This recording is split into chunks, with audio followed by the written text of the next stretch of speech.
ሎጥ ልክ እንዳየው ማለት ልምላሜ ይኑር እንጂ ሳሩን ይኑር እንጂ በሬሆ የለመለመውን ሳር ስታይ ገደሉን ሳያየው እየሄደ ይቀረቀራል። ለምን የለውም? የምታደርገውን ነገር ይሰጣል። የጣልከውን የምታነሳበትን መንገድ ያሳያል። የግል ጊዜ ይኖራችሁ። ህይወታችሁ የተበላሸ ሰዎች አትቅበዝበዙ። እድሎች ያበላሻችሁ ሰዎች አትቅበዝበዙ። የእናንተን ነገር የሚሰራ የሰው ኃይል የለም። የእናንተን ነገር የሚሰራ እግዚአብሔር ብቻ። አንዳንድ ሰው የግል ጊዜ ሲባል የግድ ሌሊት 9 ሰዓት ይመስል ነው። የትኛው ጊዜ ነው በጣም ሃይፐር የምትሆኑት? በጣም አሪፍ የምትሆኑት? የግል ጊዜ ማለት የሆነ ድቅቅ አርገው ቀንን በሙሉ በሶሻል ሚዲያ አይነን አደንዘው አይነ ደም በደም ሆኖ ጭንቅላት ዞሮብህ እንዲሁ ያለብ የሆነ ነገር ማት ነገር ሰምተ ደክሞ ልም ብለ የእንትን የአውቶቡስ ወረፋ አንገላቶ የታክሲ ወረፋ አንገላቶ ሳይቀጥቅጦ የሆነ ትራፊ ወደ መኝታ ልትሄድ አንድ እንት ሲቀር እንዲ በዳዴ እንደሚገባ ሯጭ መተ ጌታ ሆይ ተመስገን በዛው። ይሄ ግል ጊዜ አይደል?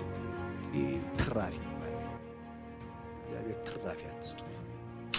ምንድነው እሱን ያነሳውት? ሰዎች በተለያየ መንገድ ከሰዎች ጋር ተገናኝታችሁ ውላችሁ ስትሄዱ ኃይለኛ ሁከት ውስጥ የምትገቡ አንዳንድ ጊዜ የሰዎች ስኬት ራሱ አሟችሁ እንደዚህ አልነበርኩም ምን ሆኜ ነው እንደዚህ እንድትሉ የሚያደርግ ፍርሃት የሚላችሁ ምንም ሳትሆኑ ይሆናችሁ ቢመስላችሁ አሁን ካላችሁበት ህይወት በጣም የወደቀና የወረደ ነገር ውስጥ ሆናችሁ አልፋችሁ መታችሁ አሁን ጥሩ ሆናችሁ ደህና ሆናችሁ የምትፈሩ የምትጨነቁ ግራ የምትጋቡ ለእናንተ ነው ዛሬ እዚህ ጋር የቆምኩት።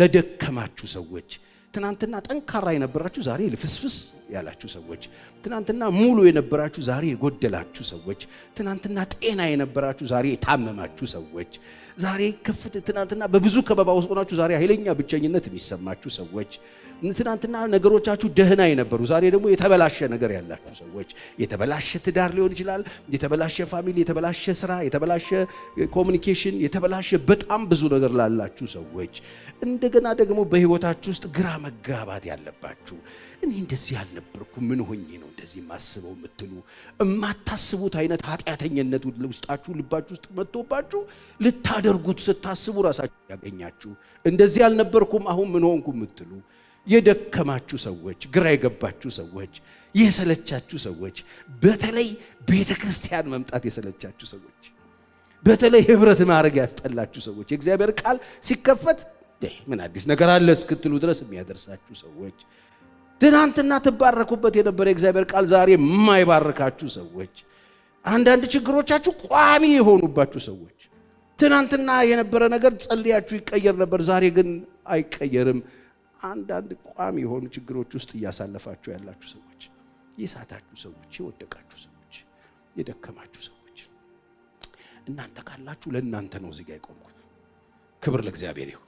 አንዳንድ ጊዜ ወድቀን እንዳልወደቀን እንሆናለን፣ ስተን እንዳልሳተን እንሆናለን፣ ደክሞን እንዳልደከመ ሰው እንሆናለን፣ ታመን እንዳልታመመ ሰው፣ አተን እንዳለው ሰው እንሆናለን። በጣም ብዙ ሰው እንደሱ ነው፣ ሳይበላ የበላም ይመስል። የኛ ሀገር ሰው እኮ እንደዚህ ነው። እስቲኪኒ በባዶ ሆዱ እዚህ አፉ ላይ ይዞ እኮ የሚሄድ በጣም ብዙ ድካም ውስጥ አለ። ይህንን ሁሉ ነገር መለወጥ የሚችል ጌታ የለም ወይ ብትሉ አለ። ግን እኛ ይህንን ነገር አምነን አድሚት አድርገን ወደ ጉዳዩ ባለቤት መምጣት ስላልቻለ፣ ስለዚህ ለእንደዚህ አይነት ሰዎች መልእክት ነው ይዤ የመጣሁት። የእግዚአብሔር ቃል የማይፈታው ነገር ስለሌለ፣ የእግዚአብሔር ቃል የማይቀይረው ነገር ስለሌለ፣ ስለዚህ እንደዚህ አይነት ነገር ሲኖርባችሁ፣ እንደዚህ አይነት ነገሮች ስትገቡ ከዚህ ቀደም መሬት ላይ ኖረው የነበሩ እኔና እናንተ ባለፍንባቸው የህይወት መንገዶች ያለፉ የተለያዩ ትልልቅ ሰዎች እዚህ ውስጥ አሉ፣ አባቶች አሉ። በዚህ መንገድ ያለፉትን ታላላቆቻችን እንዴት እንዳለፉት እንጠይቅ። ከዛ ከነሱ ህይወት ተምረን እናልፋለን። ብርቅ አይደለም መሳሳት፣ ብርቅ አይደለም መውደቅ። ለዚህ የመጀመሪያው እንደዚህ አይነት ነገር ሲከሰት ምንድነው የምናደርገው ካላችሁ፣ የምናደርገው የግል ጊዜ መውሰድ ወይ ጥሞና። ሮብ ዕለት ተናግሬያለሁ። የግል ጊዜ እስቲ በሉት።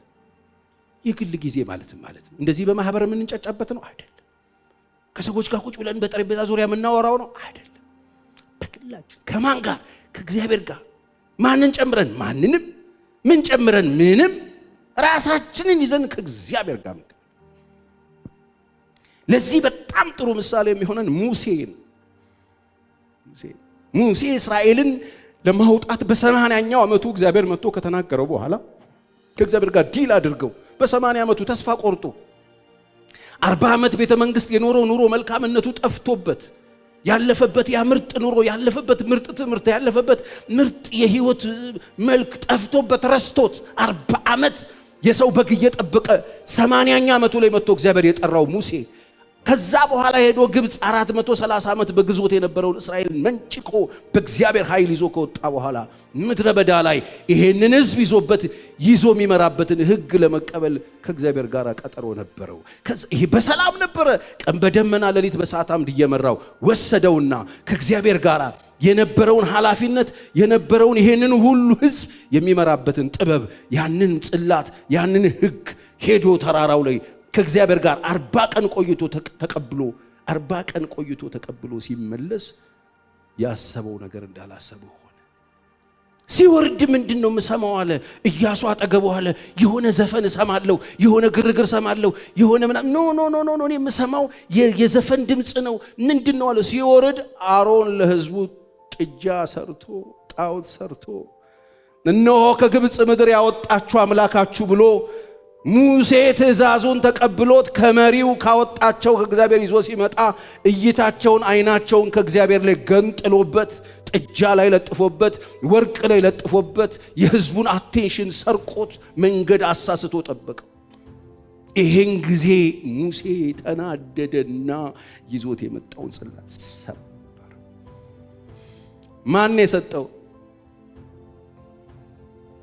አመለጠው ከእጁ። ኢሞሽናል ሆኖ ተናዶ በገጠመው ችግር ምክንያት በደረሰበት ነገር የተነሳ ካየው ነገር የተነሳ ኢሞሽናል ሆኖ ከእግዚአብሔር የተቀበለው ሰበረው። ሰብሮት አስተዛለው የተቀበለው ከእግዚአብሔር ከሄድ ይምጣ። እንደዚህ ሆናችሁ ሰዎች አለ ከእግዚአብሔር የተቀበላችሁትን ነገር ድንገት በሆነ ምክንያት ከእጃችሁ እጥት ያረጋችሁት ስብር ያለባችሁ ጥፍት ያለባችሁ ፓስተር ቸሬ ከእግዚአብሔር ነበር የወሰድኩት ዛሬ የለም ይችላል። ምክንያት ሊኖራችሁ ይችላል። የጣላችሁበት የሰበራችሁበት ያጠፋችሁበት ከእጃችሁ ያመለጠበት ምክንያት ይኖረዋል። ጥጥ አርጋችሁት ባዶአችሁን ግራ ገብቷችሁ ከእግዚአብሔር ጋር የነበረው ነገራችሁን ያንን ህዝብ ይዛችሁ ቀጣይ ህይወታችሁን ልትመሩበት ቀጣይ ስራችሁን ቀጣይ አገልግሎታችሁን ልትወስዱበት የነበረው ነገር ከእጅ በኋላ ሙሴ ምን አደረገ ካላችሁ በግሉ ያጣውን ለመቀበል ሳይጠራ ትናንት ጠርቶት ነው እግዚአብሔር። ዛሬ ሳይጠራ ተራራ ላይ ሄደ ተራራ ላይ ተሰየ። እናንተ ናችሁ ያሰበራችሁኝ፣ ኑ ምስክር ትሆናላችሁ። እንደውም በአሮን አላለም። ምክንያት አለው። እዛ ጋር ይሄ የሆነበት ምክንያት አለው። እግዚአብሔር ከምክንያታችን በላይ ነው። ዛሬ ድንገት ከእጃችሁ የሆነ ነገር ያመለጣችሁ ሰዎች አላችሁ። የምታመልኩት አምላክ የእንደገና አምላክ ስለሆነ የግል ጊዜ ይኖራችሁ። ጥሞና ያዙ፣ ፈልጉት። እግዚአብሔር ቸርዬ ይህንን አጣሁትን ተመልሶ ሊሰጥ ይችላል። ምን ይሳነዋል እግዚአብሔር? ሙሴ ወጣ። ዘጸአት 34 ላይ ሄዱ። ከቁጥር 10 ጀምሮ እንደዚህ ይላል። እግዚአብሔር ሙሴን አለው፣ አሁን ሳይጠራ ነው መጣው። ሳይጠራ ረጅም ጊዜ እግዚአብሔር አልቀጠረውም። እዛ ቀጠሮ ቦታ ና ሙሴ እሰራልሃለሁ አላለውም። የሰበረውን ሰብሯል። ፍጥጥ ብሎ አሁንም እዛችሁ ቦታ ላይ ሄዶ ቁጭ አለ። ቀናት ወሰደ፣ ጊዜ ወሰደ። ቢያሳዝንም እንኳን እንደ ምሕረቱ ብዛት የሚራራው እግዚአብሔር ራራለት። እግዚአብሔር ይራራል። አሜን በሉ። ቤተሰብ ጨክኖባችሁ ሊሆን ይችላል። ባሎቻችሁ ጨክነው ሊሆን ይችላል። ሚስቶች ጨክነው ሊሆን ይችላል። የኔ የምትሏቸው ሰዎች ጨክነው ሊሆን ይችላል። እድሉን አበላሽቷል፣ ከዚህ በኋላ አይነሳም ብለዋችሁ ሊሆን ይችላል። የፈጠራችሁ አምላክ እግዚአብሔር ግን እንደገና አምላክ እንደገና እድል ይሰጣል። እስቲ አሜን በሉ። እግዚአብሔር እንደገና እድልን ይሰጣል። የምናመልከው ያው ስለሆነ ክብር ለኢየሱስ ይሁን። ቁጥር 10 እግዚአብሔርም ሙሴን አለው፣ 2 የድንጋይ ጽላቶች እንደፊተኞቹ አድርገህ እንደሰበርካቸው እንደሰበርከው። ትናንት ጠርቦለት ነበር፣ ዛሬ ነው ያልጠርብልህ። ጥረብ ራስ ስራ አለ፣ ጊዜ አለ፣ እድል ጥሞና ምን ይሰጣል መሰለ? እግዚአብሔር ዳይሬክሽን እንዲሰጣል፣ የምታደርገውን ነገር ይሰጣል። የጣልከውን የምታነሳበትን መንገድ ያሳያል። የግል ጊዜ ይኖራችሁ። ህይወታችሁ የተበላሸ ሰዎች አትቅበዝበዙ። እድሎች ያበላሻችሁ ሰዎች አትቅበዝበዙ። የእናንተን ነገር የሚሰራ የሰው ኃይል የለም። የእናንተን ነገር የሚሰራ እግዚአብሔር ብቻ። የሰማኝ ሰው አሜን ይበል። እንደ ፊተኞቹ እንደ ሰበረካቸው ምን አድርጎታል ሙሴ ማለት ነው? ሰብሯል። እስቲ በሉት ሰብሯል። ሰብረሃዋል። ትናንትና የሰጠኸውን ሰብረሃዋል። ያን ንጹሑን ሰብረሃዋል። የሰበረካቸው የፊተኞቹን ጽላቶች የነበሩትን ቃሎች ምን አድርጋቸው? እጽፍባቸው። የጠፋብህ ጽሑፉ ነው አይደል? የምፈልገው እሱን ነው አይደል? መመሪያውን ነው አይደል? እዚህ ይዘህ የምትወጣ እኔ እጽፍልሃለሁ። ግን ሰብረሃል። የሰበርከውን ስራል። ጥሞና ስትይዝ ዳይሬክሽን አለው፣ መንገድ አለው፣ መውጫ አለው። ጥረብ ጽፍባቸዋል። ነገም የተዘጋጀሁን በማለዳም ወደ ሲና ተራራ ወጥተህ በዚያ በተራራው ራስ ላይ በፊቴ ምን በል ቆም። ስሙ በደንብ ካንተ ጋራ በሉልኝ። ይሄን ማንም ሰው አይውጣ። እኔና አንተ ብቻ የምንጨርሰው ነገር አለ ወገኖቼ። እግዚአብሔር ብቻ ለብቻ ይፈልገናል። አሁን ትልቁ በሽታ ብቻ ለብቻ ሰው የለም ከእግዚአብሔር። ብቻ ለብቻ ስትሆን ስራ ይሰጣል። ስራ ይሰጣል። ስራህን ታውቃለህ፣ ኃላፊነትን ታውቃለህ፣ ግዴታህን ታውቃለህ፣ ማድረግ ያለብን ታውቃለህ፣ ማድረግ የሌለብን። ብቻ ለብቻ ማንም ሰው ካንተ ጋር አይውጣ። በዚያ በተራራ ራስ ላይ በፊቴ ቁም። ማንም ሰው ካንተ ጋር በተራራውም ሁሉ ማንም አይታይ። ብቻህን ነው የምፈልጋለሁ እግዚአብሔር። ዛሬ ማለዳ እግዚአብሔር እንደዚህ ይላችኋል፣ ብቻችሁን እፈልጋችኋለሁ ይላል። ብቻችሁን፣ ይሄ ጀማ የመንጋ ሩጫችሁን አቁሙና ብቻችሁን እፈልጋችኋለሁ። ከኔ ጋር ዲል እናደርጋለን። ያበላሻችሁት ህይወት አለው፣ የሰበራችሁት ህይወት አለው፣ ያጣችሁት ልጅነት አለው፣ ያጣችሁት ድንግልና አለው፣ የሰባበራችሁት ኃላፊነት አለው። ብቻችሁን እፈልጋችኋለሁ። ለምን እንሰራለን? ድጋሚ እግዚአብሔር የእንደገና አምላክ። ሰብራችሁ እንደገና ግርግር ውስጥ አትግቡ። የሚገርም ማንም አይታይ። መንጎችም ከብቶችም በዚያ ተራራ ላይ አይሰማሩ። ጥሞና ያስፈልጋል። ጊዜ ያስፈልጋል። ከእግዚአብሔር ጋር ጊዜ ብቻችሁ ምንም እናደርግበት። እነዚህ ከብቶችም መንጋውም ምንም አይኖርበት ስራ ምናምን ይዛችሁ ማትገቡ። ጥሞና ሲባል ቁጭ ብለህ ሂሳብን የምትደምርበት ቦታ አይደለም። አንዳንድ ሰው ጥሞና ብሎ ዘግቶ ብቻውን ቁጭ ብሎ ሂሳብ ይደምራል። የቤት ኪራዩን፣ የልጆች ትምህርት ቤት ወጪ ምናምን ቤት ብሎ የት ነው ሲያነሳ ስልኩን ጸሎት ላይ ነኝ እግዚአብሔር የሀገር ውስጥ ገቢ በስመ አብ ወወልድ ወመንፈስ ቅዱስ። ይሄ ብቻ ለብቻ አይደለም። ይሄ ከገበያ ላይ ነው ያለው። ከብቶቹን ይዘን የገባው ከብቶች አይገቡም። አንዳንድ ሰው ያሳዝነኛል። እኔ በቃ የጥሞና ጊዜ ለብቻዬ ብሎ ቁምጣ አድርጎ በስነ ስርዓት 2 ስልክ ይዞ መናፈሻ ቦታ ሄደ። እንዴ አሸዋ ላይ መሆን እኮ ብቻ ጊዜ አይደለም። እነዚህ ካሉ ያው ለዚህ ላይ ያሉት በሙሉ ይደውላሉ። ብቻህን አይደለም። ስራ ይዛችሁ ብቻችሁን አትሁኑ። ተጣጥሱት ወገኖቼ። ዛሬ ቢሆን መጨረሻችሁ ተጨባብጣችሁ ጨርሱ። ያለቀ ሰዓት ላይ ያላችሁ ሰዎች አላችሁ፣ አስተካክሉና ጨርሱ። ብቻችሁ የጣላችሁበት ቦታ ሂዱና ከጌታ ጋር የጣላችሁትን መሰዊያ አንሱትና ብቻችሁን ከእግዚአብሔር ጋር የልጅነታችሁን ድምጽ ይፈልገዋል። ይትጋ ምን እንዳረጋችሁ ታውቃላችሁ እናንተ። እሱን ሰውራችሁ ፎርጂድ አታርጉት ህይወታችሁን። ይሄ ምን ይጠቅማል ፓስተር ቸሬ ካላችሁኝ፣ ከእግዚአብሔር ጋር ድጋሜ እድል ይሰጣችኋል። ቀጣይ ሙሴ ከዛ በኋላ ተሰበረው ጠገነለት፣ ሰጠው። እግዚአብሔር እስራኤልን መራ። 40 ዓመት መራበት። ተበላሽቶ ይቀር ነበር። አቅጣጫ ይጠፋብ፣ ካርታው ጠፍቶበት ነበር።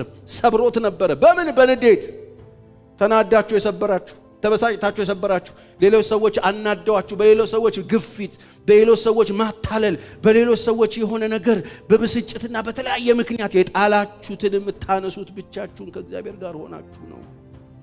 የግል ጊዜ ይኑራችሁ እያልኩኝ ነው። እናንተ ሐሳቡን በደንብ እንድታዩት ጋብዛችኋለሁ። 34ኛው ምዕራፍ ጥሞና ይኑራችሁ።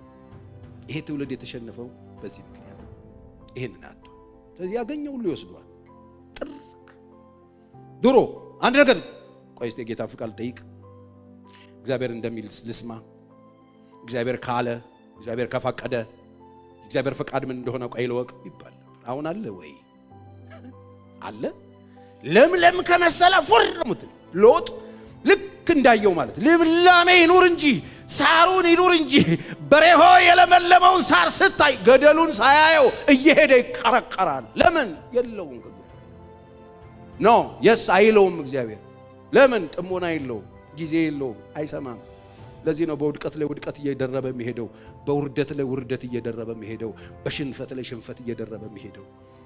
ዓለም ላይ የተቀመጠው የወጥመድ ዳቦ እንደሆነ ሳያቅ መርዝ የተደረገበት ዳቦን ሄዶ ሊበላ ሲል መርዙ ይዘዋል፣ ወጥመዱ ይዘዋል። ጥሞና ይኑራችሁ። ኢያሱ ሕዝብ ይዘው የተሻገሩት ከእግዚአብሔር ጋር ጊዜ ነበራቸው እና አዳም የፎረሹት ጥሞና አበላሽተው ነው። ከእግዚአብሔር ጋር ነበራቸው፣ ጊዜ ነበራቸው። በቃ ድንገት የሆነ ነገር ሲፈጠር ብቻቸውን ቀሩ፣ ራቆታቸውን ሆኑ። አታቺ ታረጋቸው ሰይጣን ሌላ ሶስተኛ ወገን ሲያስገቡ። የምታመልኩት የምትከተሉት የዳናችሁበት ጌታችን የምንለው የኛ የምንለው ዘወትር የምንከተለው ተስፋ የምናደርገው አንድ ቀን በክብር ይመጣል ብለን እየጠበቅነው ያለ ወዳጃችን ሕይወቱን አሳልፎ የሰጠን ጌታችን እና መድኃኒታችን ኢየሱስ ክርስቶስ በምድር በስጋ ወራት በነበረ ጊዜ ሰው ሆኖ በምድር በተመላለሰ ጊዜ የግል ጊዜ ነበር። ጌታችንና መድኃኒታችን አልፋና ኦሜጋ አሸናፊው ጌታ በሰማይና በምድር የተፈራ ስም ያለው ኢየሱስ በምድር በስጋ ወራት በነበረ ጊዜ የግል ጊዜ ከአባቱ ጋር ነበረው። ዝም ብሎ እንጀራ እያባዛ ስንዴ እየበተነ እያስተማረ እየፈወሰ እየበላ እየጠጣ ዝም ብሎ ሄዶ መስቀል ላይ አልሞተ። እያንዳንዷ ቀን ላይ ከአባቱ ጋር ጊዜ ነበር እና ያንን ፈተና ያንን ከባድ አስጨናቂ ችግር በምን ያለፈ መሰል ከአባቱ ጋር በጣም ኃይለኛ ግንኙነት ነበር። የግል ጊዜ ይኖራችሁ። አንዳንድ ሰው የግል ጊዜ ሲባል የግድ ሌሊት 9 ሰዓት ይመስል ነው። የትኛው ጊዜ ነው በጣም ሃይፐር የምትሆኑት በጣም አሪፍ የምትሆኑት? የግል ጊዜ ማለት የሆነ ድቅቅ አርገው ቀንን በሙሉ በሶሻል ሚዲያ አይነን አደዘዘው አይነ ደም በደም ሆኖ ጭንቅላት ዞሮብህ እንዲሁ ያለብህ የሆነ ነገር ማድ ነገር ሰምተህ ደክሞ ልም ብለህ የእንትን የአውቶቡስ ወረፋ አንገላቶ የታክሲ ወረፋ አንገላቶ ሳይቀጥቅጦ የሆነ ትራፊ ወደ መኝታ ልትሄድ አንድ እንትን ሲቀር እንዲ በዳዴ እንደሚገባ ሯጭ መጥተህ ጌታ ሆይ ተመስገን በዛው። ይሄ ግል ጊዜ አይደለም። ትራፊ ይባላል።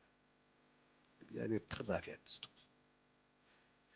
ካህናቱ አፉቱ አሪፍ ታይም ባላችሁ ሰዓት 10 ደቂቃ 20 ደቂቃ 30 ደቂቃ አስለምዱት። ራሳችሁ ትንሽ ጊዜ ወሰዱና ቁጭ በሉና ከሌሎች ነገሮች ውጭ ሁኑና ከእግዚአብሔር ጋር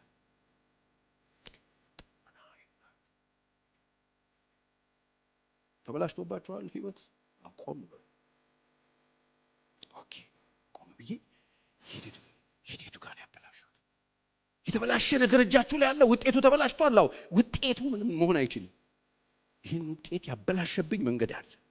ስለዚህ ቁጭ ብዬ የምቀይረው መንገድ አለ ማለት ነው።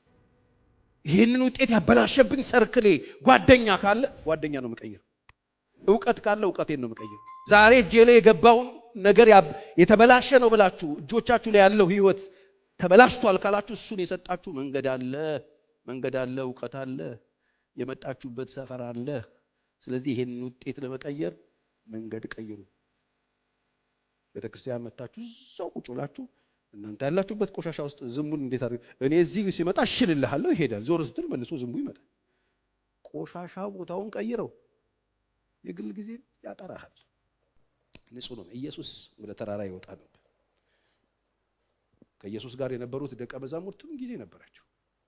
ዝም ብለው እንዳይመስላችሁ ዓለምን ገለባብጠውት የሄዱት ዝም ብለው አይደለም። የሆነ የዛሬ ምናምን ዓመት በተሞሉት ነዳጅ አይደለም የቀዱት።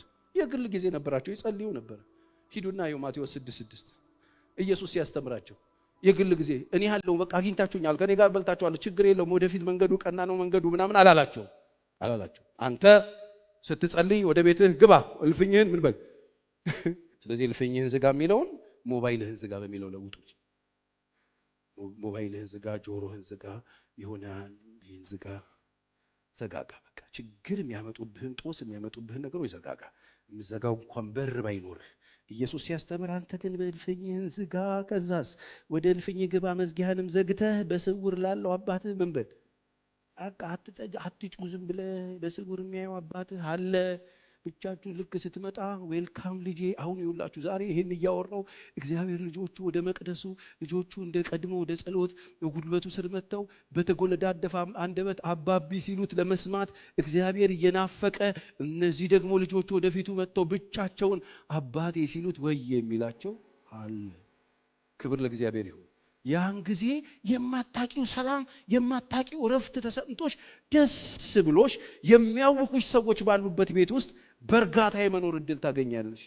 7 ቤተሰብ ውስጥ አንዷ ኮረዳ ሴት መተው 6ቱ ለምን አታገቢም ብለው ድራሿን አጥዋት ስትመርጪ ነው ቆመሽ እንዳትቀሪ የመውለጃ ጊዜሽ ይሄዳል ምናምን ብሎ ጂኒ የሚጠቀምባቸው እናት አባት እህት አለ። ታውቃለህ? ተጠንቀቁ እህቶች። እነሱ ነው እየገፈተሩ ሰዎችን ጉድጓድ ይከተሉ። በርከክ ስትይ ፈጣሪሽ ባልሽ ነው። የማይሞተው ወዳጅሽ አጠገብሽ ቆሟል። ለዘላለም አምባሽ አብሮሽ የሚኖረው የማይከዳሽ የሚወድሽ የሚሳሳልሽ የሚራራልሽ ካንቺ ጋር ሁሉ ጊዜ መሆን የማይታክተው የሚፈልግሽ ህይወቱን አሳልፎ የሚሰጥሽ ይሄንን አይተሽ ተነስተሽ በ7 ኪሎ ሰውዬ ራሴን አጠፋለሁ አትይ። ይሄ መዛባት ነው። በረኪና ተጣጣለው አትይ። በረኪና ጋር የሚወስድሽ ይሄ ሲጠፋ። እልፍኝ ስትዘጉ ዋናውን ታገኙታላችሁ። እልፍኝ ስትዘጉ ባለቤታችሁን ታገኙታላችሁ። ለምን እንደፈጠራችሁ ታገኛላችሁ። ያልሰጣችሁ ላይ ጠይቃችሁ ግራ አትጋቡ። እልፍኝ ስትዘጉ ያላችሁበት ችግር ውስጥ እያየሻለሽውን አይቼዋለሁ ይላል። አንዳንድ ችግርን እኮ ለቤተሰብ ብትነግሩት አይገባውም። አንቺማ ዝም ብለሽ ስትጠግቢ ይሄን የመሰለ ሰው ይሏችኋል። ማንም ሰው ማየው ችግር ውስጥ ቁጭ ብሎ የሚያለቅሱ ሰዎች አሉ። አንቺ ጥጋብ ነው። ማንም ማይረዳቸው ሰዎች አሉ። ቢያለቅሱ አይሰሙ፣ ቢያወሩ አይደመጡ። ሁሉ ጀጅ የሚያደርጋቸው ዙሪያቸው ያለው ዙሪያ ገባቸው ፈራጅ የሆኑ ሰዎች ብዙ ናቸው።